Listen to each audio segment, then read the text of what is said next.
underground dialogue. We gon' tell the truth, we ain't scared like a lot of y'all. Matters who they are, do we bow? No, not at all. Dropping bombs on this wicked world, so it gotta fall underground. Underground dialogue. We gon' tell the truth, we ain't scared like a lot of y'all. Matters who they are, do we bow? No, not at all. Dropping bombs on this wicked world, so it gotta fall. From the industry to the Oval Office, we expose the darkest motives of them all and disclose what the protocol is. Thinking and moving logical, stopping every maneuver possible, and apologizing for truth is not optional. We gon' help you with what you go through, reshape and mold you, and sweep over them weak lies they told you. If you living with no clue, we gon' deprogram the old you, and you get to keep your soul too. What up, man? It's your big brother, K. Reno. It's your boy, Keith Stone. Y'all are tuned in again to another episode of the Underground Dialogue Podcast where the name speaks for itself. Tonight, man, sitting in the legend seat, man, is a brother who is more than worthy of sitting in that seat, man. This is a tireless worker in hip-hop, tireless worker in the community. This is an entrepreneur, business owner, mentor, hip-hop artist, man, the god of grind, one of Louisiana's finest, man. Every time I see him, he's somewhere different. Man, let's welcome my brother.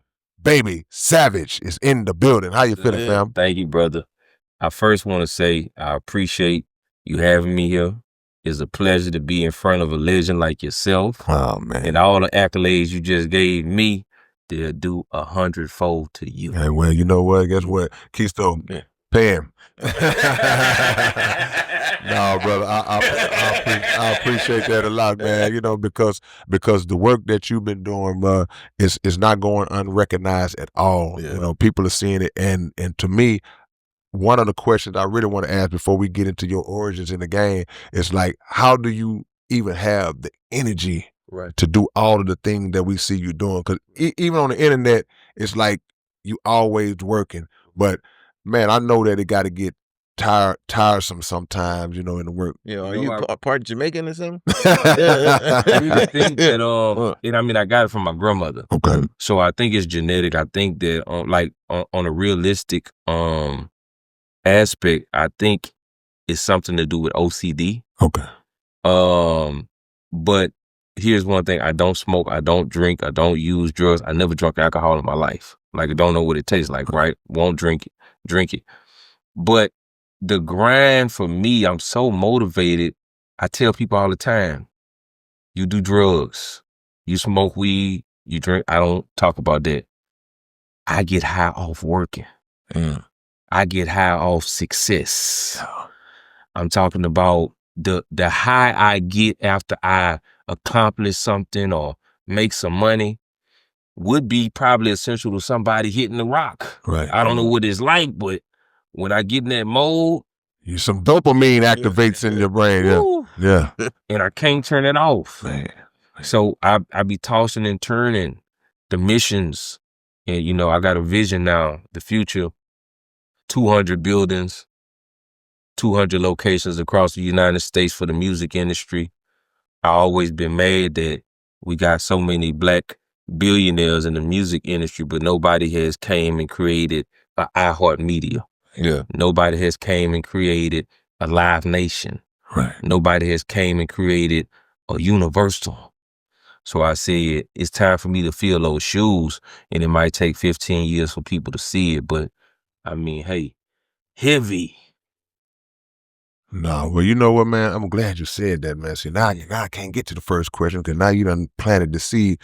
When you see, because we hear the term gatekeepers all the time in music. So when you see a lot of these black billionaires that we have, whoever they may be, and then you don't see them initiating that type of move to build up those type of entities like we always try to work under, do you think that has to do with the fact that the reason why they are billionaires is because other billionaires who don't look like us have put them in position and kind of got them handcuffed? Or how do you look at that? That's what it is. I look at it exactly like that. They giving them, even though they billionaires, they still feeding them by that long handled spoon. It's just a different level of the long handled spoon. Right. And here's what I was telling somebody about. If you look at social media right now, all the people who getting famous, we don't have any more people who speaking knowledge, like yourself, one of them, in their rhymes, And now it's even gotten worse. So we ain't got to talk about the drill music. Let's talk about social media. Yeah. Everybody now who going famous, retarded, stupid, mentally disabled, like literally, like not even saying that. A lot of these social media stars, and then I watch people acting like these people. Right. Doing the dances, like not even realize the person is doing this because they mentally, disabled. And I'm like, how is it that somebody like me can get on here and talk about, how to get 100,000, 500,000 in credit lines, and that don't go nowhere? I mean, I get 20, 30,000 views, 50,000 views, stuff like that. But a person, who talking reckless, mentally disabled, gonna get 10 million views. And then the world is gonna gravitate towards it. Everybody gonna share it. People gonna start acting like it, doing their faces. And I'm like, people think that this is like not the plan. This is just a new, like Jim Crow era digitally, the Willie Lynch letter digitally, and like nobody's seeing this. Yeah. That's what it is. They got it like toxic. It's the new thing. And the people with regular mentalities, that's old school. It's old. Like, you still talking positive? Now we toxic out here, and that's how the kids is. Yeah. I think that's by design as well, though. It is definitely by design, and we got to understand that. Once again, we don't own iHeartMedia. We don't own Facebook. We don't own Instagram. We don't own YouTube. We don't own our own platforms. They say what go on our platforms. They tell us what we do, and to believe that another race is gonna save our race is insanity within itself. Thanks. So that's why I said I gotta be the martyr to come in and say, hey, you know what? I'm finna build a building.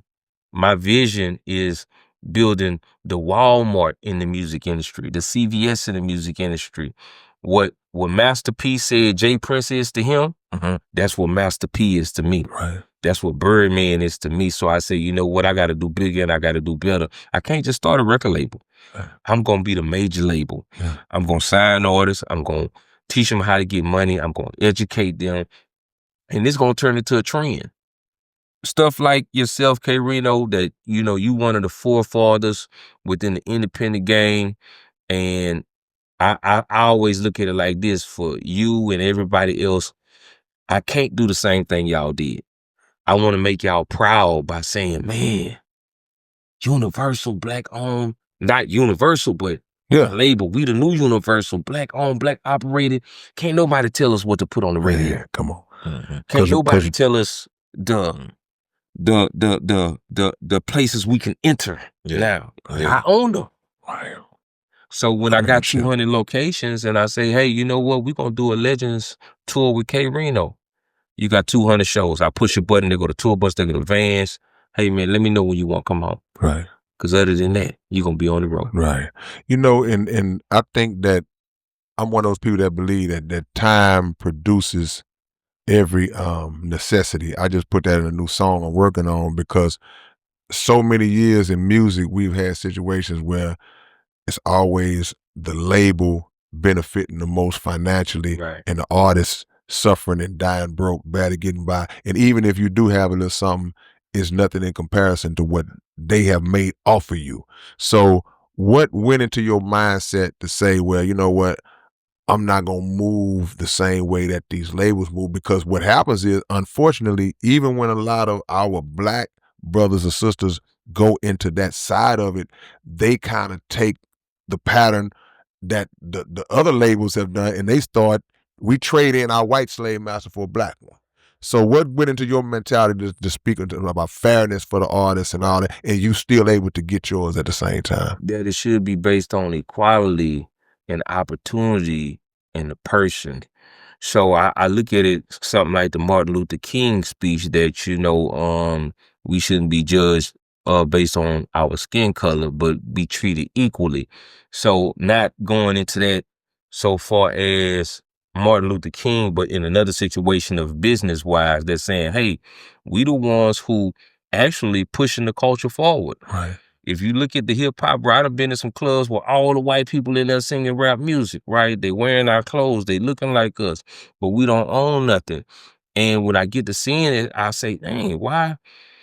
So at this point, I don't want to mention no names, but I say, why the big homie don't own this? Why he don't own that? So I say, you know what? I gotta do it. Like, I can't ask why they ain't did it. I gotta do it. And now we at the level right now to where I say, you know what? Because, hey, man, it's a lot of people with a lot more money than me, right? But are they doing what I'm doing? No. So I say someone has to start in order for someone to finish. And when we talk about my building in Shreveport, it's a 7-story building. It's the first building built in Shreveport downtown ever in the history of Shreveport, Louisiana. A black person who built the building downtown. And I look at it as the 4-minute mile. Before the one person, I can't think his name right now, I know his name, but before he ran that 4-minute mile, no one did it. Never been done. Soon as he did it, the first year, 12,000 people done ran it. So now I go around Shreveport, the kids see my picture on the building, they say, you the man on the building? Oh, I'm gonna have a building bigger than you one day. Thank you. That's what I want to hear. That's all I want. Yeah. When you do, make sure you invite me so I can celebrate with you. Because this building that I'm implanted right here is gonna be a seed that's gonna spread and it's gonna flower and it's gonna nurture all the next entrepreneurs, music business, CEOs. You know what I'm saying? Man, you know. And that's all I'm in it for. Right. Don't get me wrong. I've never failed it. Nothing I ever wanted to do. Like since I was young, I said, I'm gonna do this, it got done. I said, I'm gonna do this, it got done. And I said, I gotta challenge myself. Well, what you gonna do? Man, I'm gonna build 200 buildings. We're gonna make $70 million a year, and it's all math. 200 buildings, that's gonna make $350,000 each location. That's $70 million annually. So the math is there in everything I've always done by math. And I'm like, I never failed at anything. I want to put myself in a position where I got to work so hard where I might fail. But the problem is, I don't even feel like this is it. So it's like, I could tell a person I'm fixing to build 200 locations. I got 8 now. But in the next 15 years, I'm going to have 200. And then I'm telling myself, you still ain't challenging yourself. That would sound crazy to some human beings to be like, man, 200 locations. Yeah. And you good. You should be good now. Yeah. No, we got to take this to the next level. We got to own everything. Not just the masters. Let's own the radio station so we can start back putting the good music on there. So everybody who in the South who's saying, man, King Reno, now they control who want to go up on there. So when you hear the nigga talking about killing Bus's head, shit, the white man pushing the button. Come on. But if we get our own, now we could push the buttons and we could change the narrative again and make music. Not, hey man, I'm not saying it all got to be wholesome and prosperous. We need some entertainment as well. No doubt. But we don't need all that killing and stuff right now that's going on, because that's what I'm on. Like, I just want to teach these younger generation on how to get some money, especially the young rappers who look up to me. They always in my inbox, want to know how to make some money, and because they see what I got going on. I've been doing it for a long time. I'm just here to help you, give you the knowledge. I'll give it to you for free, and you know, I just want to be that vessel that spread the love. I think that what you're saying is important because a lot of artists coming up, they feel like that's their only way to get in the door is to put out that kind of content. I got to put this out because they not recognizing that the label's agenda is to make you put out and crash out is genocide. So for you to create that kind of avenue, it gives them an option to say, okay, well, you know what, I can be artistically liberated and I ain't got to do that, because in our ignorance, we might want to talk crazy, but I've seen so many artists that come in like that because they're young, and then at some point their maturity level kicks in, like, I don't want to rap, like, I don't want to talk about that nobody. But the label is like, no, this is what selling. You know, but nowadays, in my mind, I feel like a lot of artists shouldn't even have a mentality that they got nothing to lose, because the way streaming and all that going, you ain't making no money no way. So go ahead and free yourself and do your art the way it needs to be done, and link up with somebody who is gonna make sure that you get your money. They ain't got no agenda like that. And let me tell you why they're not making no money too, is because I tell them all the time, education. We ain't got to talk about high school education. We talking about education in whatever business you're going into. You got to master that. So when we talking about streaming, I tell them, I say, hey, if you put your music on DistroKid, if you put your music on United Masters, you can get paid 3 ways. First, you're going to get paid through streaming. Second, you're going to get paid through mechanicals. Third, you're going to get paid through POH. Fourth, you're going to get paid through digital downloads if someone buys your material. So that's 4 ways to get paid. Now you're getting paid off your songs. Now let's monetize your content on YouTube, Facebook, TikTok.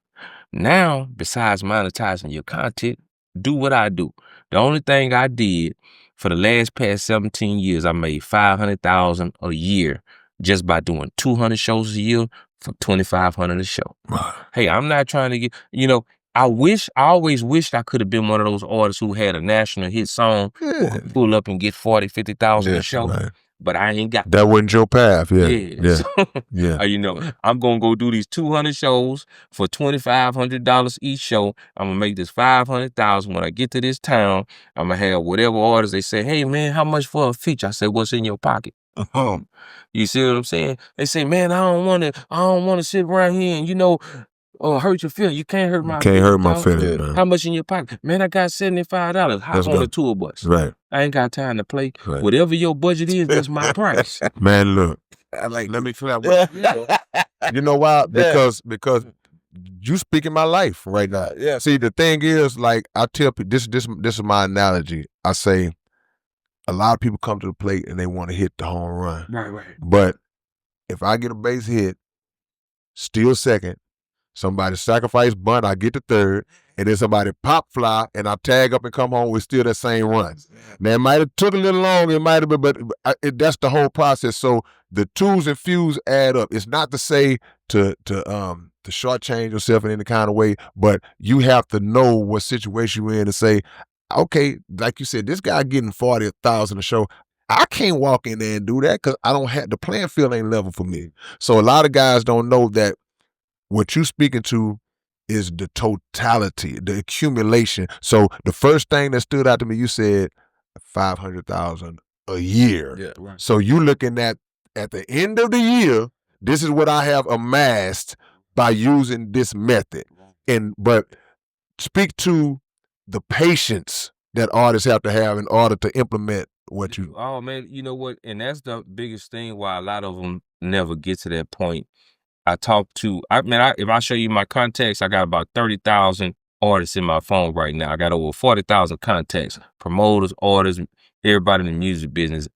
People holler at me all the time. I say, hey, guess what? The biggest thing is going to be discipline.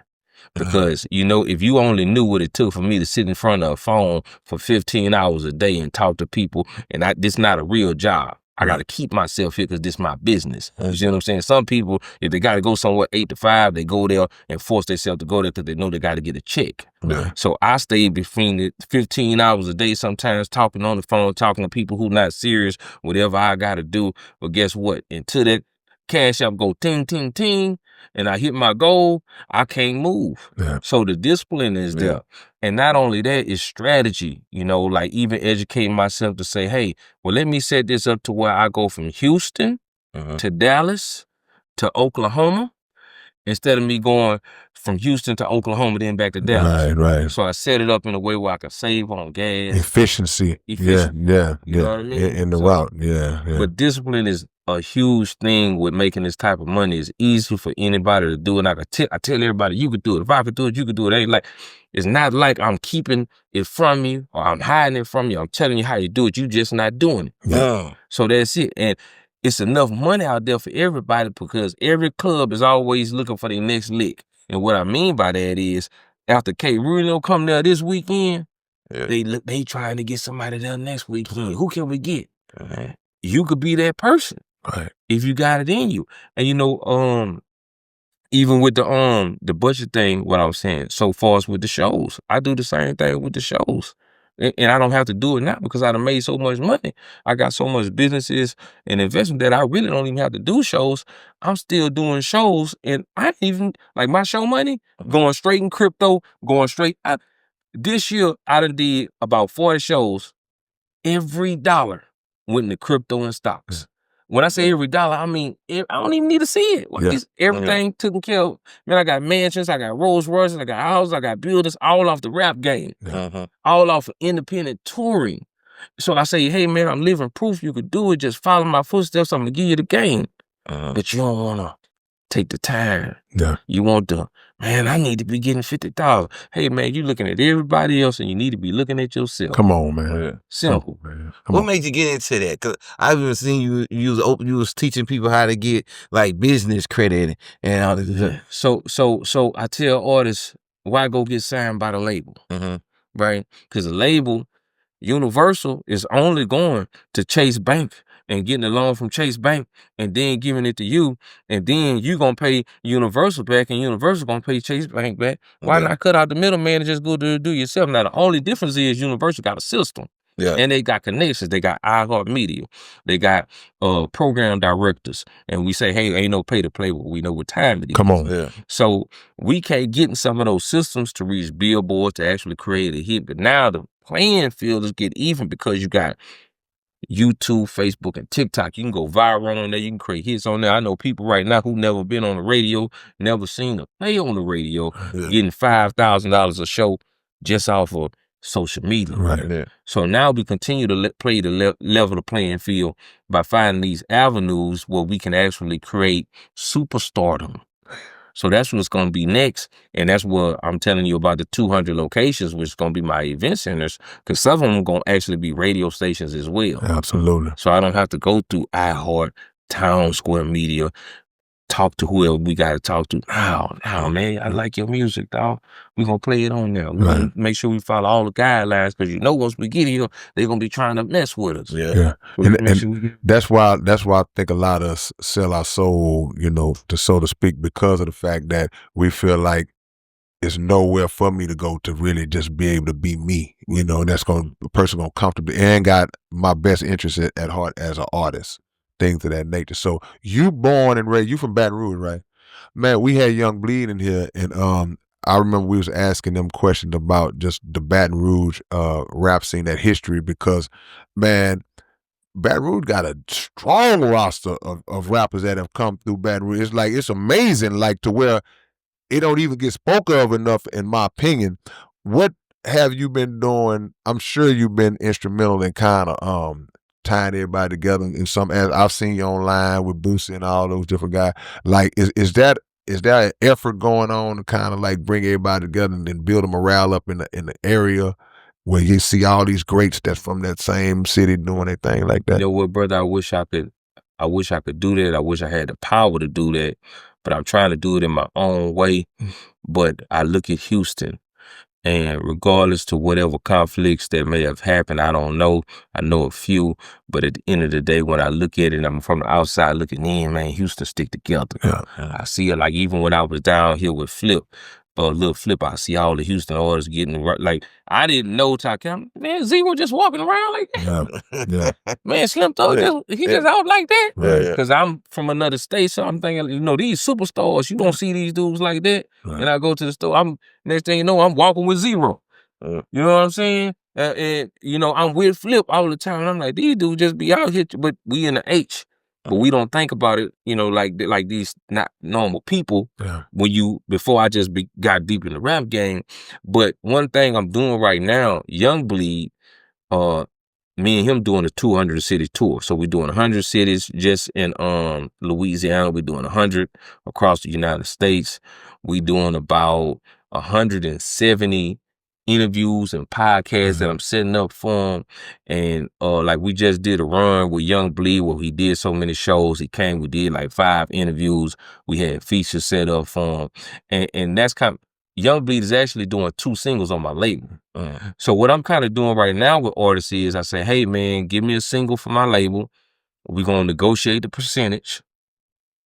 right here, me and you, so we ain't gonna never have no problems. Right. Hey, you gonna give me 40%? Okay, I'm gonna take that. You get 60, whatever. But what I'm gonna do for you is I'm gonna set up maybe $25,000 to $50,000 for each single you drop. So if you drop me 3 singles, that's $150,000 in shows I'm gonna set up for you. Right now, we're gonna put all this music online, see whatever we get, then we're gonna get our splits that we agreed on. So that's kind of how I'm starting off.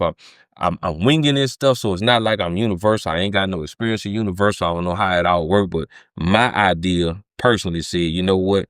I'm good at touring. I've mastered touring. I could take anybody. It ain't even got to be a rapper. You ain't got to know this dude, right? I'll take him, put him on a flyer, and put him on 200 shows, and everybody gonna be opening up for him and taking pictures with him once he gets to the show. So, with Young Bleed, I'm doing that with him. I'm doing that with Young LA. Me and Young LA did 50 shows. We setting up another 100 shows right now with Young LA. He just went viral. We did a viral campaign with him. I sent him through like 10 different interviews or whatnot. I seen Young LA other day on what's that was? I want to say it's this podcast out of Dallas. Is he okay? Because he looked like he was gone. Man, you know what? Everybody got problems. Everybody go through something, and you know, they dealing with emotional trauma in their life or whatnot. But you know, he on the road right now. Actually, like we got like 15 shows. He's actually like he probably riding in the van right now.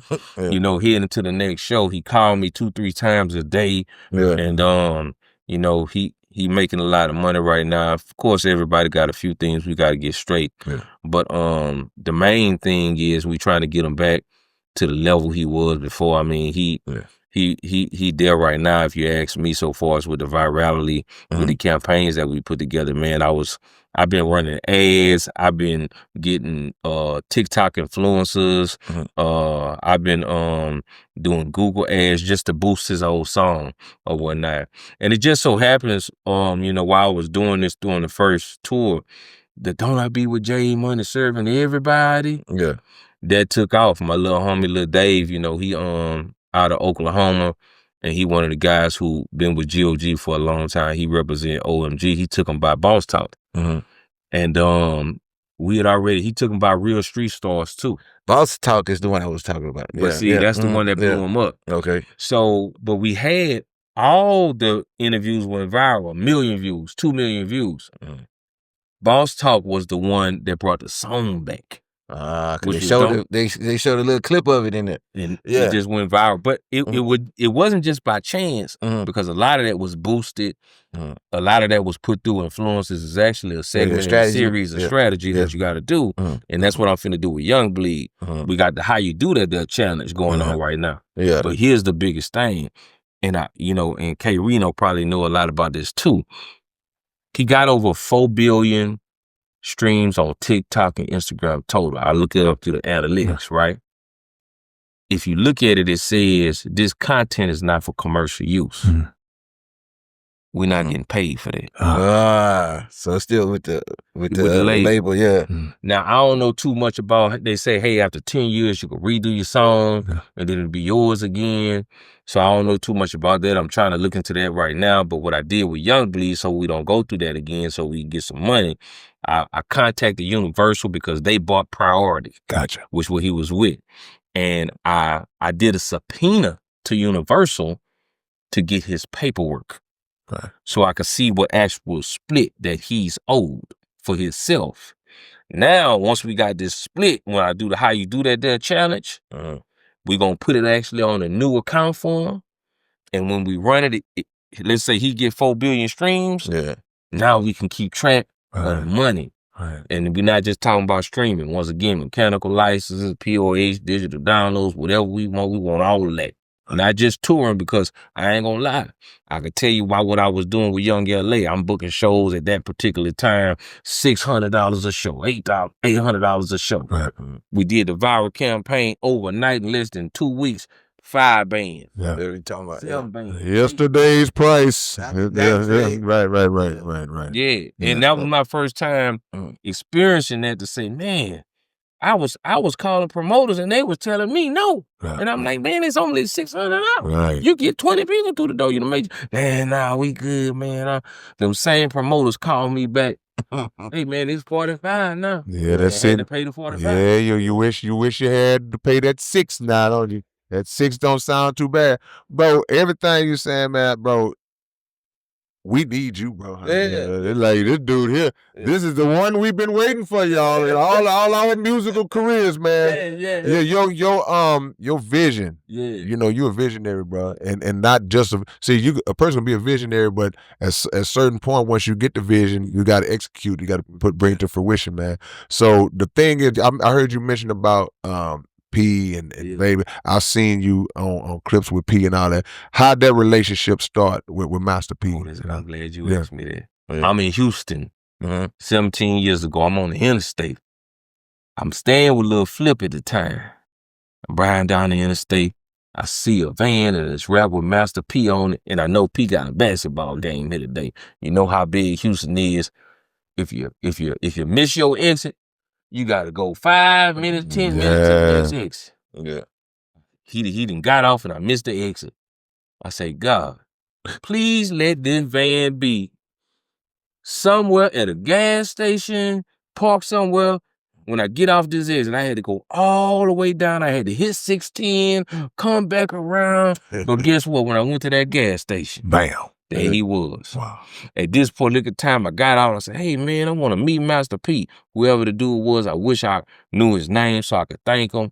I locked his phone number in. I lost that phone, but I can't remember who he was. He said, man, guess what? I'm going to take you to meet Master P. You're going to get backstage. You ain't got to worry about getting in. Soon as you get to the game, just call me. I went there, called him. He got me back there. I talked to P for about 5 minutes. I got P to shout out Lil Flip because I was with Lil Flip. Hey, P, can I get... Hey, man, shout out to Lil Flip. So I still got the video footage on there. Yeah. So, matter of fact, Flip Gates World, he had just created a website. So Master P shouted out Flip Gates World for Lil Flip. I talked to him, got his number. Not Master P number, but his management number. Next thing you know, I'm trying to see how I could work with him. So lo and behold, I done met him maybe 3-4 times after that. You know, I meet him another time.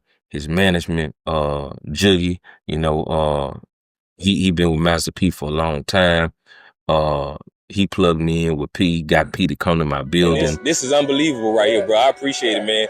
This is my dream come true. You know, you've been my role model, and I've been saying that for 15 years. I'm growing. Yeah, oh yeah, Think about it. I'm the same person I was 20-something years ago. Think about it. No. I'm saying, like, and I'm more happy. You know, got me backstage at a lot of the concerts with P, and he's still doing that. So shout out to Juggy for actually bridging me and Master P together. And you know, once again, Master P, he be speaking about Jay Prince. So it's a different era. What Jay Prince mean to Master P, Master P mean to me. Man, that's good. Let me ask you this on that, because we did have Bleed in here, and when he came here, he was hoping to go meet with P, right? And try to get back on the tour, and because at that time it was the No Limit reunion tour. I made that happen. That's what my question was going to ask. That's the question. I called Bleed. I say, Bleed, I got P coming to my building. He was in Baton Rouge. I said, I need you to get here, my brother. All right. So he said, all right, I'm going to get there. I said, I'm going to make it sweet for you. What I'm going to do is when you get here, I'm going to have some features set up for you. I'm going to have an interview set up for you. So you can also put some money in your pocket so it just don't be a free trip as well. And that's what I do. You see what I'm saying? Bleed and call me anytime. Sam, I got this going on. What you need? Okay, let me make a few phone calls. I'm talking about next day. Hey, man, check your cash out. Here go 2 features. Here go an interview or something. This where you need to be. And because this what I do. You see what I'm saying? So, yeah, I made that happen with him and Master P. Also, you know, with Bleed and Lil Boosie as well. Oh, really? I saw all the pictures. I saw it online. Yeah, go ahead. They cousins, and they just hadn't talked for a while, and I'm real cool with Derek, which is Webby brother. Derek Super Unit. So I called Derek and I said, hey man, y'all gonna be there. I'm gonna pull up. Me and Bleed gonna pull up with you or whatnot. And we went kicked it with Derek, me and Bleed. And I said, hey man, you need to go holler at Boosie. And he seen Boosie, they hugged from damn near 10 minutes, dog. Because they hadn't spoken in a while, so they hugged for damn near 10 minutes. It was all love. Shit, a month later, You know, I went with him to Boosie house, and him and Boosie dropping records. They finna do an album together. Right. So that's just how easy it is, you know. And whatever they had going on, I don't know. It ain't nothing. No, it ain't matter. Yeah. But, you know, I loved how they seen each other and they dapped it up and just, you know. Yeah. And see, the thing is, like, we ain't know none of that. Yeah. But thinking about the question I asked you earlier about the Baton Rouge scene and tying that together, that's an example, exactly what I'm talking about. Because what happens is the people you name in Boosie, you name in Bleed and all these guys, even Master P not being from Baton Rouge, but just that Louisiana, when the fan base sees those, yeah, man, it gotta be that is great value in that, man. A lot of times artists don't realize how much the fans want to see that too. Yeah. You know what I'm saying? Like me growing up on the Hot Boys, when they got back together, yeah, say, bro, I grew up, I thought I was BG. Yeah. Like when I first started rapping, I thought I was BG. Right. You know what I'm saying? And then I got to a certain age when I spent a little time in the streets, I thought I was Birdman. Yeah. I took my pictures like Birdman. Yeah, I had jewelry and everything. Yeah. Like I was Birdman. Right. Yeah. So, you know, those people mean a lot to me because I could still hear one of their songs and it'll bring back memories from when I was that age. Yeah. I can hear one of them songs right now and then Time Machine. Yeah, Time Machine. Yeah. I'm in my car listening to him at 15. Wow, You know what I'm saying? Okay, we're talking about the Baton Rouge connection when we had Bleeding here. Cause you know you said you got the make them do that challenge. Right, how you do that? Yeah, how you do that challenge. Maybe since it's Baton Rouge, I was like, maybe we can do the best fro challenge because out of Bleed, Webby, Fro game strong, man. Juvenile, even what's the one that's right now, Kevin Gates. They, all these perfect froze out of Baton Rouge. It started with the Hot Boys, though. That's what it was. It started with the Hot Boys, dog. Juvenile and BG. It started with them. You know what I'm saying? With Juvie and BG, they had like the perfect fade, and then it went over to Boosie. You know what I'm saying? To the Boosie fade. You know what I'm saying? Even I had my own thing for like 15 years. I wouldn't cut my hair. I had the Savage scoop. It was a fade, but I had like the Bobby Brown. They had a curve on. They said the Savage scoop. Oh, I thought he said he had that WAP. Well, like, it was like the WAP, but it just had a curve on the end because I wanted to be a little bit different. So people didn't, you know, compared to like the Gumby and stuff like that. But I rocked that for about 15 years and nobody, I originally didn't want to cut my hair because I felt like people wasn't going to recognize me because I branded myself so much. And I used to look at Bone Pressure like, man, he still got them curls. So, until he got a little older and he cut it off. And then, you know, one day I was like, nah, I got to change it up. I've been doing this for damn near 15 years. So it's time for me to change it up a little bit. But yeah, I had my own haircut too. Yeah, no, that's dope, man. I think in this musical climate that we in right now, a lot of rappers make the mistake of thinking they could just come in and just rap. And that's what's going to get it done.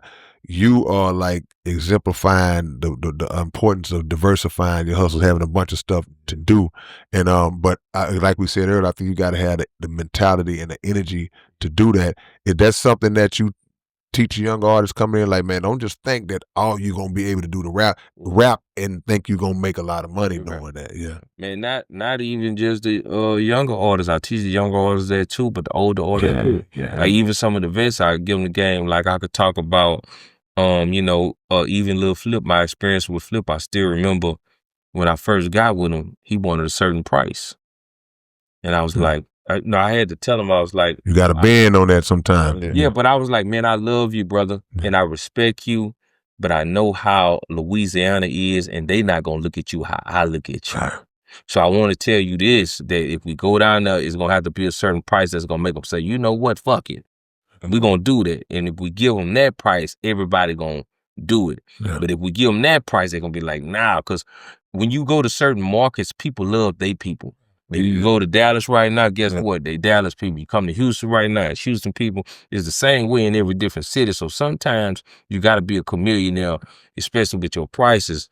But I could tell you that one thing about Flip, and you know, I always looked at him like a big brother or whatnot. He was actually the first superstar in my life that I came around who actually embodied me, embraced me, and let me come into his circle, kick it with him, see how it went. And when I was on the road with him, after we got over the hump, was like, hey, I want this price. I took him to Louisiana. We did so many shows. He was like, you know what? Do your thing. Yeah. And that turned from me doing from 2010 probably to 2016. I probably did 300 to 400 shows with just Flip. Only Flip, just Flip. And then, you know, I got with Charlie Boy, hundreds of shows with Charlie Boy, hundreds of shows with Young Bleed, hundreds of shows with Young LA, hundreds of shows with Bone. You know, I started a booking agency, and I just started booking all of these acts in a row. I got the club owners, I got promoters, and all of them needed to be serviced. So, you know, that was what I did, you know. And one thing, even, you know, when I took it to the next level with Flip, because before I met Flip, I was doing 100 shows on my own, just Baby Savage in Louisiana. And I was like, I can't keep on going back to the same club. They don't want to keep seeing me. Yeah. So me getting with Flip was like bringing something different. Now it's Baby Savage and Lil Flip. Or now it's Baby Savage and Lil Flip music video shoot. Right. You know, and when I was there, it was just like out here in Houston or whatnot. Being with Flip, experiencing the Houston culture, because you know Flip, he smoking weed, he sipping syrup back in those days. We live in a real rock star life, you know what I'm saying? Got money coming in, you know what I'm saying? I'm catching flights with him. I'm setting up so many shows, and I used to didn't even want to go. Flip make me go to the shows. Yeah. Like, nah, you done set up these 5 shows, you got to go too. Yeah, you And I coming didn't wanna too. fly. Yeah. You know what I'm saying? Yeah, yeah. So he made me basically get on the plane. The first time I ever flew in my life was to Alexandria, Virginia. Yeah. And I was like, man, I don't like flying. He's like, nah. So I went with him or whatnot, and that was it. But after that, man, like I say, just being in H-Town, a lot of these nights out here and experiencing the Houston culture with Flip, he was like the first person that just introduced me to like deep down Houston culture. So how'd you meet Flip?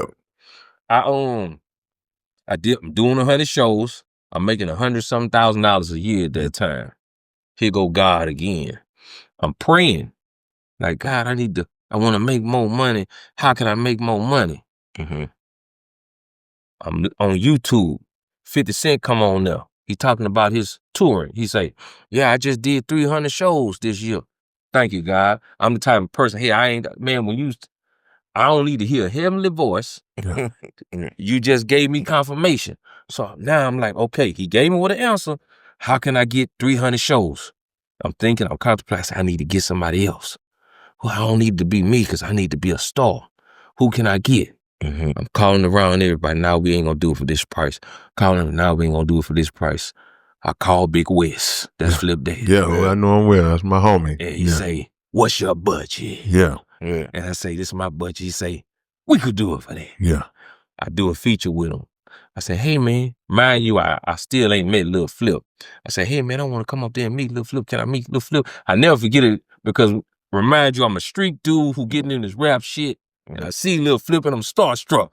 And I'm telling my homeboy, that's him. There you go. You hear me? Yeah. So he come over there. Flip got a big ass mink on. You hear me? He got a big ass mink on. You know what I'm saying? Jewelry and shit, spinning and shit. I ain't got no jewels at this time. You know what I'm saying? And we take some pictures, do some video footage. And Big West say, hey man, we got a couple of shows. You want to come with us? I say, yeah. So at this time, I hadn't even told him that I do shows. It was just about a feature. Mm-hmm. But lo and behold, I talked to him. I said, hey, man, I want to do a tour with y'all in Louisiana. I want to bring Flip. And in my mind, I'm really strategic back then. I was like, man, Flip a big artist. I done looked up how many albums he done sell. I done looked up the demographics. I done did research on all type of stuff on Google about him. I'm like, oh, man, I can get different fan bases because if I go with this person, he's like street, so only black people gonna want me. Mm-hmm. But if I fuck with Flip, you know, he got the whites, he got the Asians, he got black people, he got middle class and shit because the type of music he make, Right. so I could reach different demographics. So I started doing shows with him, man, and it took off and it went to the next level on the show. Yeah. You know, we talked about that. One, I guess we had here about how important it is. Like a lot of these artists think they can just come in and attach themselves to another artist and their movement. It got to be something that you have already, a relationship that you done curated behind business, or you say, I got a feature from it and all that. And then that gives people the chance to see how you move, see how your mind operates, and gravitate towards that part of you. So as you were telling that story, I was like, yeah, that's a perfect example. You know, guys I'm gonna want tell to you quit. something. Every artist I ever met, and this was one of the things that Flip, Young Bleed, Young LA, Bone Crusher, Master P, everybody always said, I ain't never asked for nothing. I say, how can I help you? Yeah.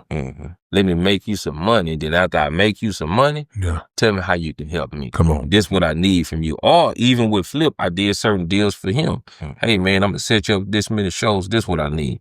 I'm gonna set you up so many shows. I used to set him up so many shows. I'd be like, hey man, I need a free show. Right. Or hey man, after I do this many shows, not only am I gonna get you know, the percentage, but hey, if I set you up this many shows, I want a free feature. I want a Right. verse. I ain't never asked them for nothing for free. Any of the artists, I ain't never asked for none of them for free.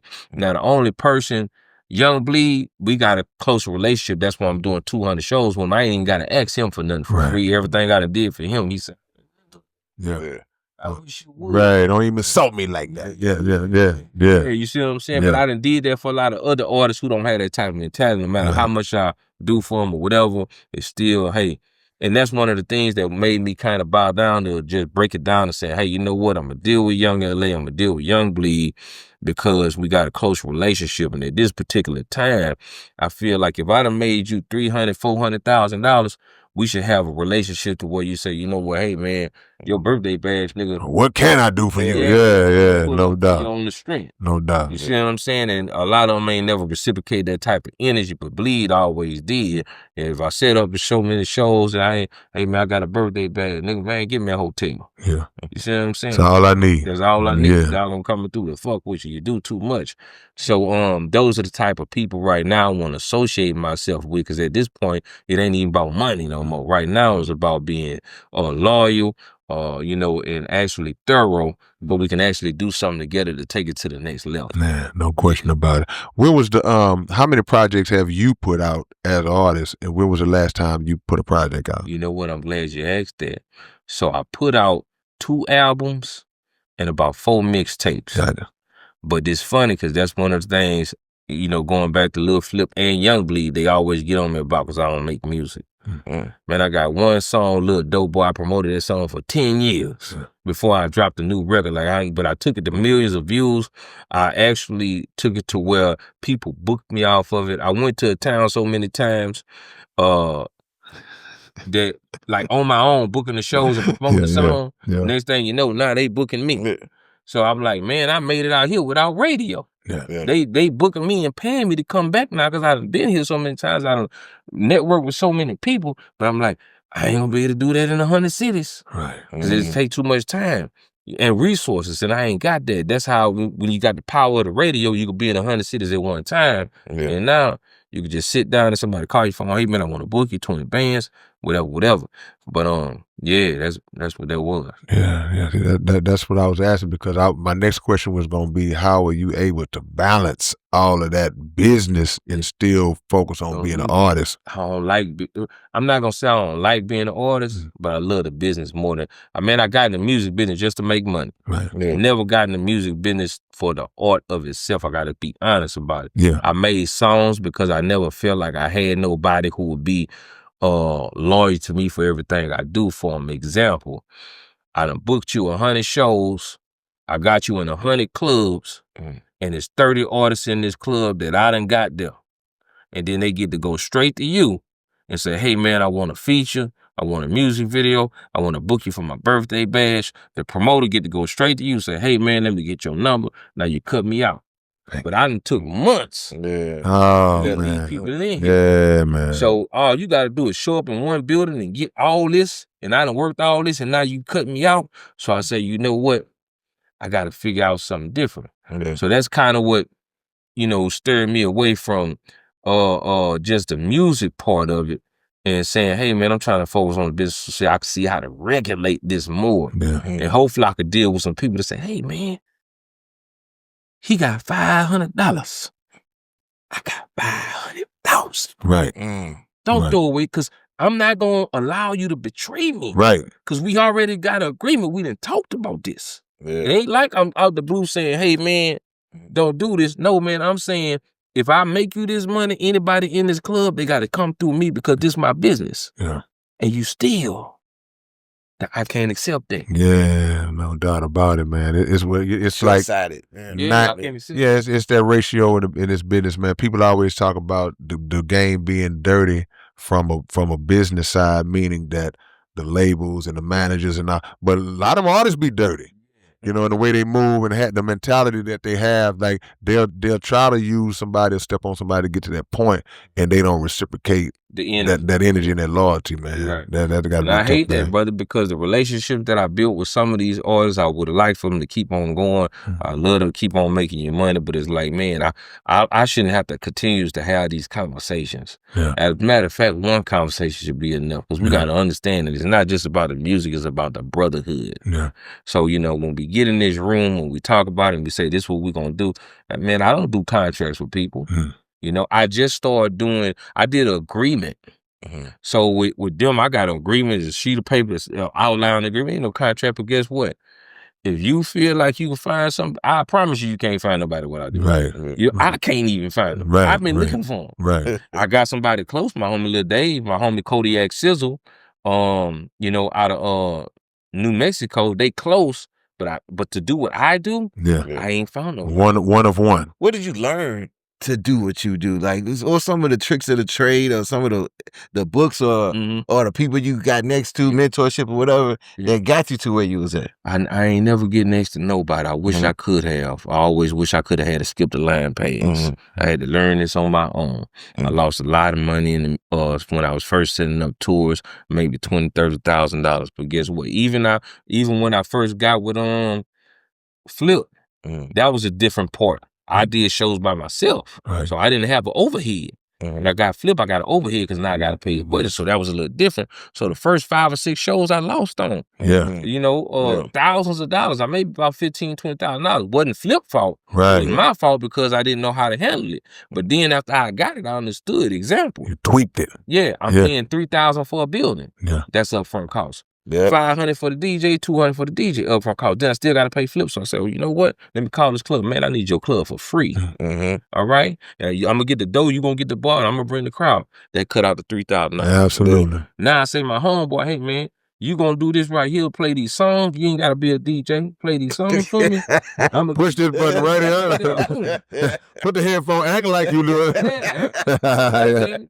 Now we cut out the DJ. Now the only person we got to pay is Flip. And then I say, you know what? I got to put more acts on the thing. I got to sell more tickets. I made that happen. Now I'm making money now. So, I figured it out and just taking it to the next level. But man, I never had no help. I read a few books. One of them was 101 Ways to Make Money in the Music Business, but that's the only book I ever read. After that, it was trial and error and coming up with strategies and just being innovative and creating new ways to make money in the music industry and constantly thinking. But some of the mentors that I had was always Master P. Now, not maybe personally like me and you sitting up, but I could watch interviews and I could see what he went through. From a distance, yeah. I ain't gonna do that. Like one of the things, I never signed nobody to my label because I got tired. Like I'm a CEO. My top 5 different. You be like, oh man, who your top 5? Master P, Birdman, Jay Prince, them the type of people I look up to. You know what I'm saying? Because I'm not an artist. So anytime an artist had a problem with them, I'm looking at it like this. Man, you gonna go in Walmart and ask them for half of the profits? And you work for Walmart? As an artist, you are an employee to the label. So there's no way you can get 50% or 100%. Now, I'm not saying you not do your just fair share, because you are. But you can't be expecting for a man to pay for everything and then you still get half of the profits. It don't work like that. And if it do work like that, how about you go do it on your own? Let's see how that's going to work out. Because I never seen an artistic artist be a Master P. Right? And I've rarely seen a Master P be an artistic artist. Like sometimes those combinations, like the closest thing I probably could say is Jay-Z, where he's a great rapper and a great businessman. But like if you ever notice like somebody like Birdman, they make great music now.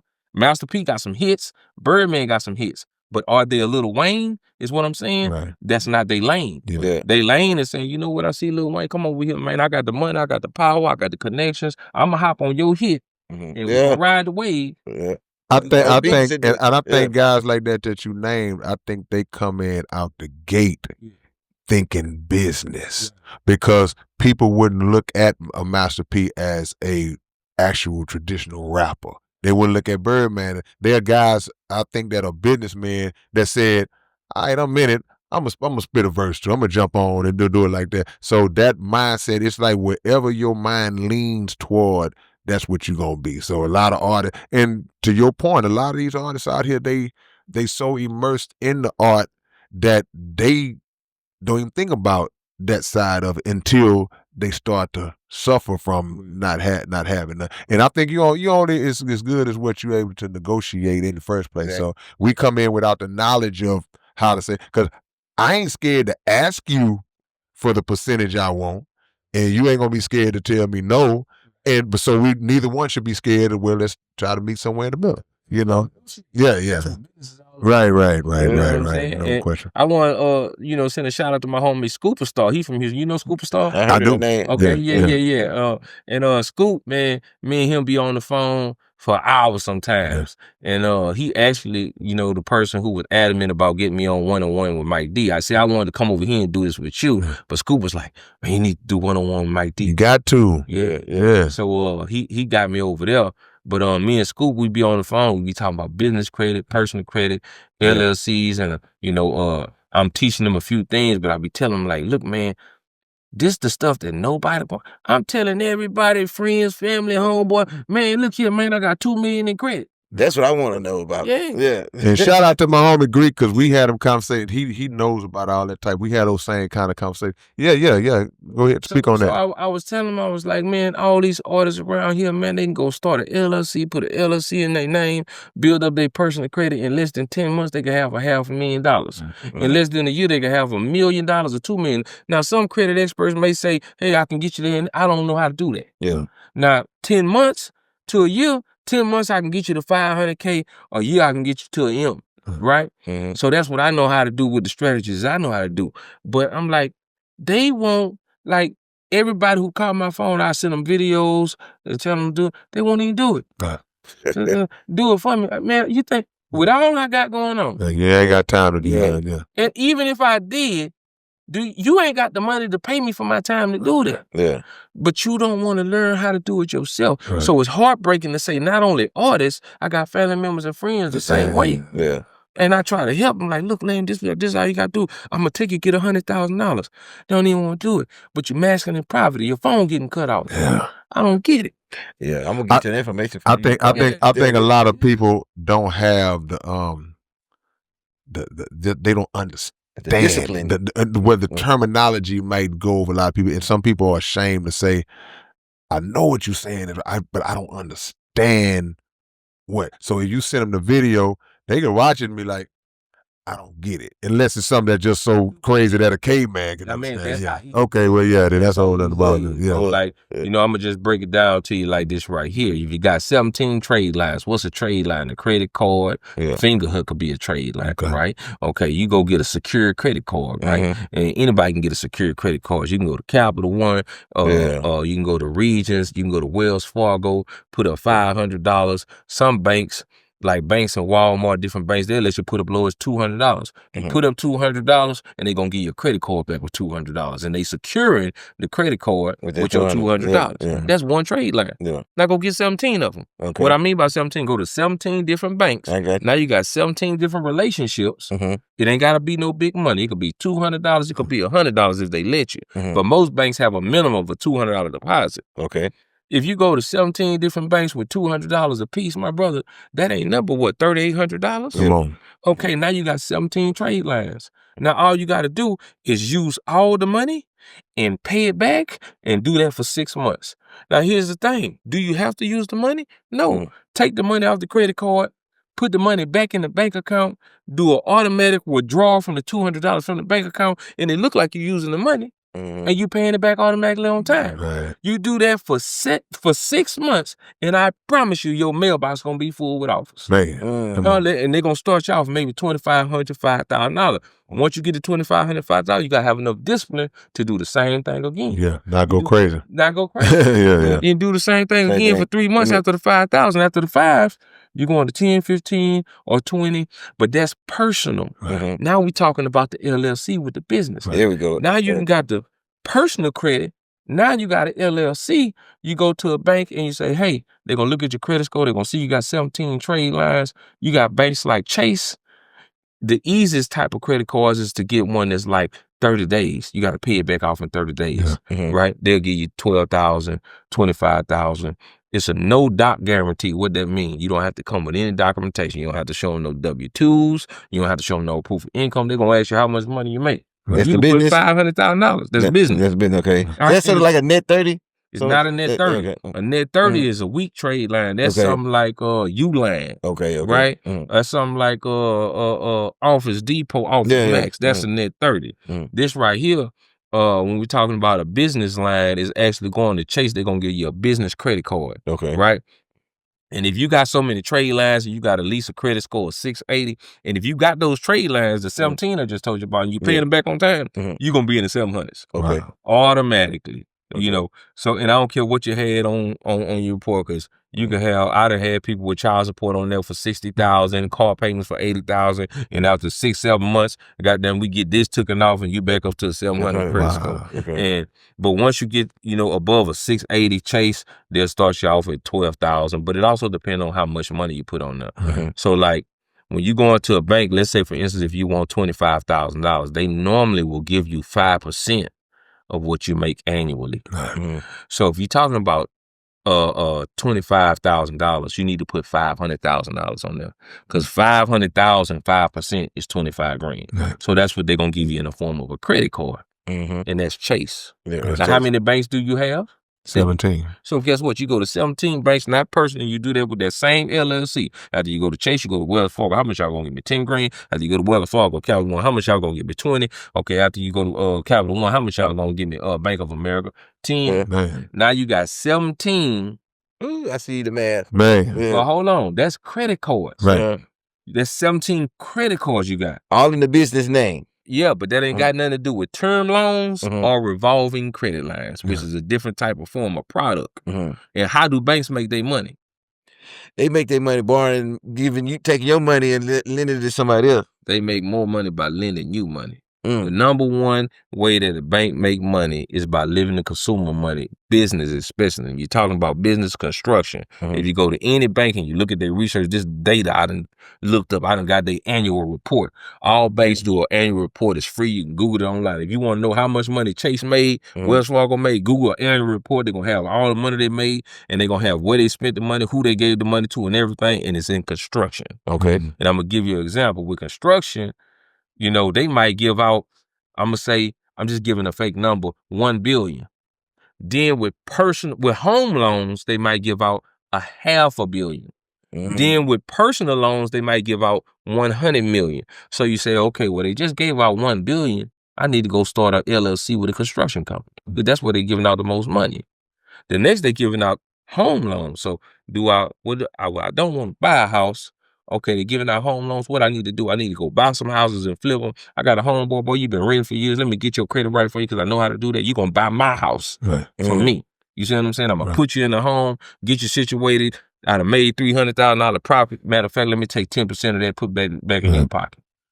But I ain't got your credit right. Maybe I'm just going to keep the 30 because I ain't got your credit right and got you situated. However it work. But artists could do that too. And I'm not telling nobody nothing that I'm thinking. I'm saying it that I done done over and over again, repeatedly, to where it's work. Because I tell people, when you talk about, if you go in any bank and you look on the wall, they're going to say your money is insured. Y'all know how much too? $250,000. Boom. So guess what? That's the federal government. So by being insured to $250,000, don't matter if you're black or white or nothing. But guess what? You got to be qualified. So here's the thing. So by being insured up to $250,000, most banks have to give you up to a certain amount. Now, here's the certain amount, or how you work on it anyway. So once you got your credit right and you become qualified, sometimes it's like 100 and some data points, depending on which bank you go to. What's a data point? Do you got an ID? What's a data point? Is your address on your ID correct? What's another data point? Your telephone number? Do you have a website? See, all this shit easy. And the data point is just so they'll know how to know where you at. Know where you at, basically, and know that you're a legitimate business and not scamming my money. Gotcha. And like these data points be simple stuff that everybody already got. But if you go on the application and let's say, for instance, on your ID or on your LLC say Main Street, but then on the application you put Louisiana Street. Well, they looking at your application on your LLC. They looking at that as fraud. Right. Not actual fraud in the form where you can go to jail. Yeah. But as the dots ain't connected. Right. Yeah, so you got to make sure you lace everything right from your website to your telephone number. That's why with my LLCs, I use the same information and don't never change it. And I'm not going to never get it wrong because before I click submit, I done went over 3 times. make sure right. Because there's little stuff like your telephone number could be wrong, denied. Right. Yeah. Right. And when you back to the $250 that's federally insured, that's why. Because if you meet the qualifications, now it's federal law if they deny you. Wow. But if you don't meet the qualifications, they got a reason to deny you. Yeah. And most people get denied because they don't know why. And some banks is certain credit score. Some banks is how many hard pulls you done put on your credit. But I could tell people hard pulls don't really matter, man. I just got $100,000 maybe in January. Man, I had about 20-something hard pulls inquiries on and they still gave me all the money. So, I tell people, I say, the inquiries don't mean nothing, but I got nothing but credit cards. I didn't get no actual loans. But back to what I was saying to you earlier, 17 credit cards. Guess what? You can also go to them and say, hey, I need 17 term loans. A term loan, I'm going to give you $50,000. You got to pay it back in 10 years. Okay, we also going to give you a revolving credit line. Here go $100,000. Every time you pay it back, it revolve on back to $100,000 again. We're going to do this for 10 years. And after 10 years, if you want to renew it, you can renew it for another 10 years. And maybe we'll give you an increase or whatever. So that's 3 different lines you can get. Business credit, a term loan, and a revolving credit line on one LLC. Wow. See, I'm glad we got all this recorded. Well, you know what? When I did the intro, I heard it, and you already said you got multiple LLC. All right. When I did the intro, I didn't know I gotta add a financial advisor onto the intro. I heard him clearly. Man, I say, I was listening to your own Mike D. And when you start breaking down about how we can get paid through the podcast. Right. But then I heard you say something about doing business credit. Right. And that's when because that's what I do. I'm trying to learn how to get some business credit. How to build it. I got down near 20-something LLCs, brother. And remember how I told you everything is math, right? I said this right here. 200 locations, $350,000 each location, $70 million annually. But what I told people is, guess what? If you got 21 LLCs, right? Let's just say, because I got 21. Well, let's just say you had 15 LLCs, and you had $1 million credit on each LLC. That's $15 million, right? Yeah. Now watch this here. Let's say, for instance, one LLC, you spent $1 million. And then you paid it back next year with the million from the other one. And then guess what next year you did? Pay the other one back with the other one. Yeah, and then you can get it. Then won't they grow bigger too? Once you keep playing They'll keep on growing bigger, but you could spend $1 million a year doing nothing. Yeah. Because you keep on paying them back with the business money. But here's another thing that a lot of people do. Yeah. At the end of the 15 million, it's not illegal, but it may be a little unethical. Yeah. Then you file for bankruptcy. Yeah, and then you open a new LLC. And it's over. Yeah. Because it's business credit, so they don't really get taxed. Keyword, you said it ain't illegal, so it's all good. It's all good. I'm gonna tell you what I did at the beginning of President Trump election when he started running this year. I said, I gotta figure this out. Everything is public information in the federal government and the state government. Yeah. Even your LLC, right? I filed to get the documents of his bankruptcy. It's almost 300-some pages. Trump. Yeah. How did he get $1 billion? File bankruptcy on $1 billion and walk away with hundreds of millions. Yeah. Man, I read through that shit about 9 times. Mess your head up, bro. Yeah, just to understand all the legal. And I'm like, I can't. I'm the only motherfucker who trying to do this. So yeah, like I'm the only motherfucker who thinking like this. It's a free billion. Yeah. Am I the only person who's thinking to like, let me get his documents to read them because this is court information. Yeah. So they telling you everything, and I'm like, this shit is fucking genius. Right. Trump always say this. They say I filed for bankruptcy. I've never filed for bankruptcy. Yeah. My businesses filed for bankruptcy. What are these people talking about? And I'm like, I get it because these are normal working American people. Yeah. They don't get your level of thinking. So I'm like, yeah, they thinking you filed for bankruptcy. Because you broke. Yeah. And they ain't thinking to get the paperwork like you doing, because right now they looking at Big Meech's paperwork. They ain't giving a fuck about Trump. They ain't giving a fuck about Trump tax paperwork. You worry about the wrong thing. Yeah. Come on, man. I'm going to tell you another thing I did when Trump was going, and even Kamala. What is public information? They're donors. Oh, yeah, I seen that one. Donated to them. Yeah. Right. And I went to the federal government. You can go to the federal government website right now. Everybody who, if you gave them $50, you got to sign a sheet of paper so it could be a tax Your write-off. name is going to be on there, yeah. Right. All the people that gave him $1 million and above. Wow. I got all the addresses. All the people who gave Kamala $1 million and above. Yeah. Anybody who did over me, I got all the addresses. Right. And guess what?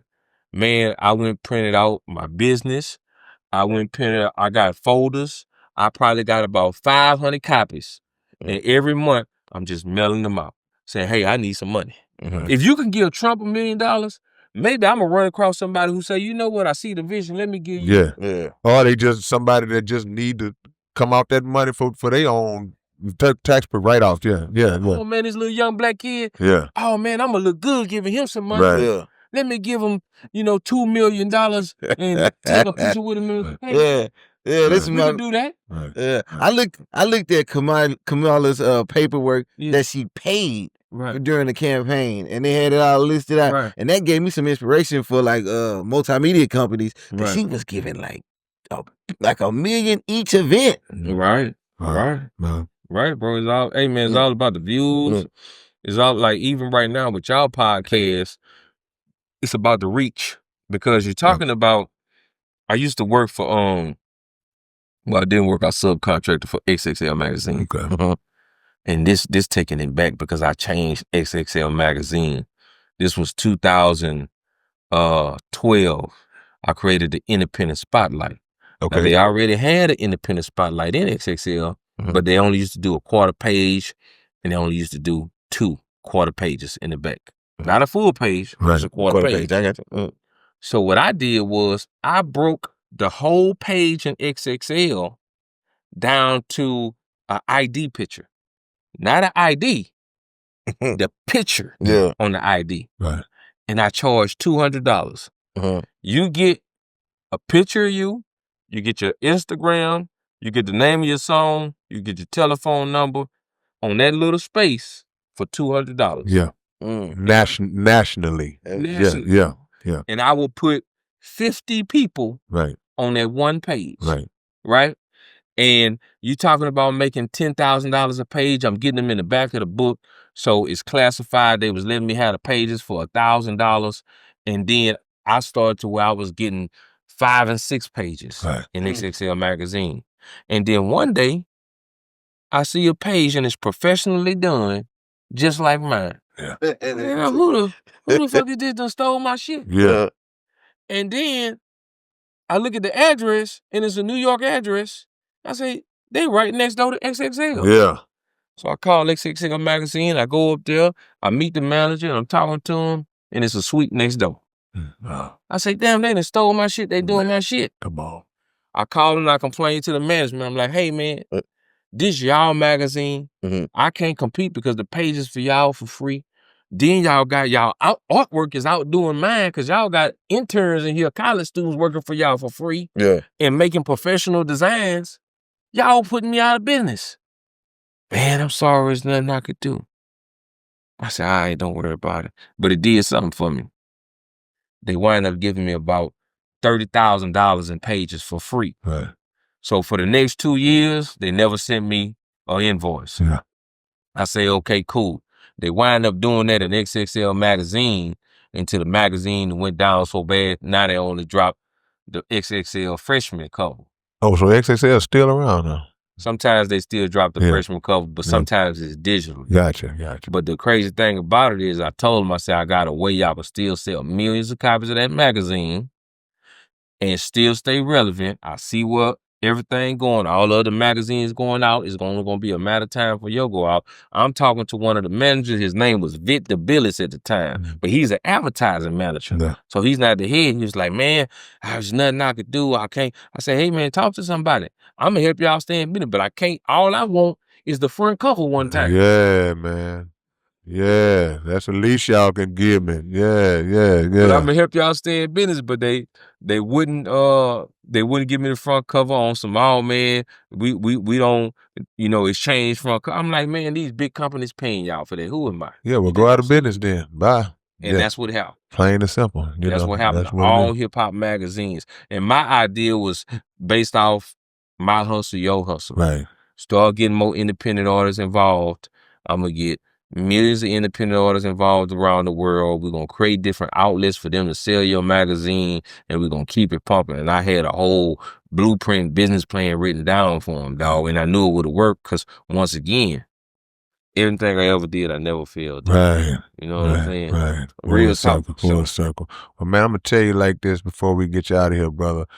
We have just realize why you are the God of grind. We know that now. I know it. We know it full blast, man. Man, we are so happy you came through, impressed with everything you got to do. And then I'm gonna take a wild guess. He'll correct me if I'm wrong. You are an example of how you ain't got to go to school and learn all this type of stuff. Everything you broke down from the business and the financial. Did you go to school and learn? None of that. So if you go to school, that's cool. Not knocking that. But if you just have it in your mentality to want to learn and be better for yourself and learn this stuff and figure it out, man, it's no excuse that gonna stop you from doing that, man. And we looking at somebody that's embodying that. Man, inspiration, right now, man. Inspiration, big dog. Yeah, no question, man. Give them your social, give them your information, how they can get at you. Anything got going on. I'm gonna say this too. Before I give them that, based on what you just said, I used to always tell everybody this, because when you mention you a rapper, not on your level you respect it. But when you meet certain artists and you can tell a girl or anybody else, yeah, I'm a rapper, they look at you like, hey, you're a rapper, because don't nobody really know you. Yeah. But I say, you know what? I make more money than a doctor. Come on. He went to school for 10, 15 Come on. years. Come on. I make more money than him. I make more money than a lawyer. Come on. Yeah. Now, I'm the biggest known that's unknown. Maybe I don't have a hit single on national Billboard, but I can tell you 30 artists who do. And I make more money than all of them put together. Come on. And it ain't off of Universal. It ain't off of me going to school. It's off of just me learning, wanting to learn and educating myself. Anybody want to work with me, y'all hit me up, Baby Savage, the guy that grind, on all social medias. 318-540-9376. That's my personal cell phone number. And I tell people like this right here, the reason why I'm successful, because I don't only pick up the phone, I make calls, and it's a big difference, right? Wherever you at, I'm going to call your phone, I'm going to figure you out, and if you tell me no, you're going to have to block me. Come on. That's the only way to get rid of it. Bottom line. Self-taught, self-driven, man, and one and only Baby Savage, man. We thank you so much, man, for educating us, teaching us, man, straight up. Who gave you the Baby Savage name? Yeah. I got that name when I was in the streets. I can't say what I was. Yeah, even though it was like a statute of limitation. I still don't matter. Yeah. They be re-upping on a whole bunch of stuff, man. Shout out to Smokey Robinson, man. But man, we thank you, brother, and this won't be the last time, man. Inshallah, we bring you back and sit down and give us some more game and education, man. It's your big brother K Reno. And this your boy Keith Stove. Underground Dialogue Podcast. We are. You know this is the big homie. This is the big homie. Whenever you want a billboard on the building, let me know. I'm gonna do it on the screen. You got it? And it's your big brother K Reno. Look, man, the Underground Dialogue website is back in function. We back in motion, man. If y'all want Underground Dialogue Podcast merch, Whatever you need, go to undergrounddialogue.com and check us out. And always make sure that every Wednesday night, y'all are checking out the Underground Dialogue podcast right on YouTube, 9 p.m. Central Time. Yeah!